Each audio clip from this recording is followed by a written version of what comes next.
Hello दोस्तों, सभी को राधे राधे, नमस्ते, प्रणाम। मैं आपकी शालिनी सिंह। हमारे चैनल में आप सभी का स्वागत, अभिनंदन है। और इसी तरह प्यार दुलार बनाए रखिए, ज़्यादा से ज़्यादा सपोर्ट करिए। और उम्मीद करती हूँ कि आप लोग का प्यार दुलार हमको आगे बढ़ाएगा। देखिए, छोटा सा सुहाग गीत है, अच्छा लगे तो वीडियो को लाइक कमेंट शेयर जरूर करिएगा।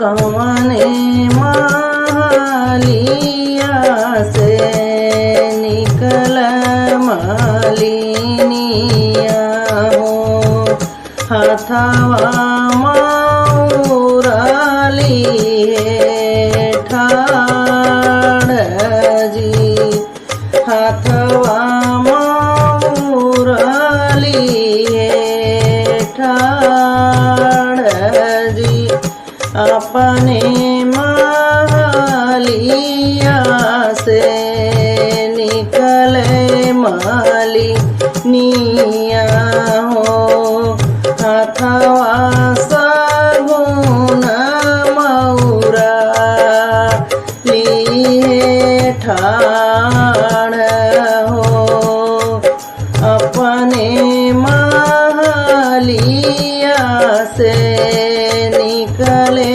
मालिनिया हो, हाथवा सगुनवा मौरा लिए ठाड़ हो, अपने मालिया से निकलाई राजा दशरथ हो, कर लेना मौरा का मोल हो, किया तोरे मालिनी हो, मौरा का मोलवा हो, किया तोरे मौरा में लागल हीरा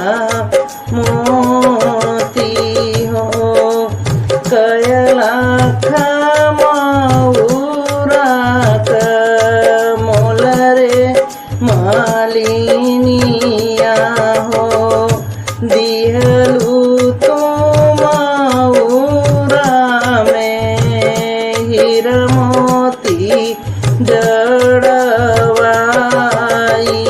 हो, नहीं मोरे मौरा का मोल होई राजा हो, नहीं लगल हीरा मोतिया हो, किया तोहरे हो राजा काम परोजन हो, करला तुम मौरा का मोल हो, अरे नहीं मलिनी मोरे हो, काम परोजन हो, पड़ी गईला राम का बिया हो, ऐसन तुम मौरा हो, गुथुरे मालिनिया हो, राम के माथे सोहाया हो, ऐसन मौरा तू गुथुरे मालिनिया हो, राम के माथे सोहाया हो, इतनी बजाना सुनी मालिनी जे गुछलिन हो, फुलवा का मौरा बनावा लगलीन हो, बिचवा बे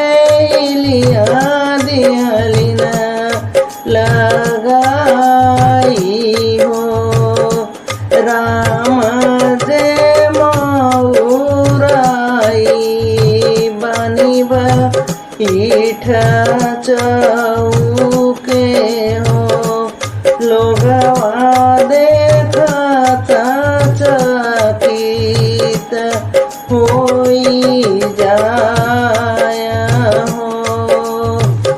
राम के माथे सोहेल मालिनी कमौरा हो लोगवा देखता हैरान हो। किया तू ही बनवलू मालिन फूलवा का मौरा हो। किया तू ही लगाईलू बेलिया का फूलवा हो। राम के माथे तिलक मौरा सोहे हो। राम के माथे तिलक मौरा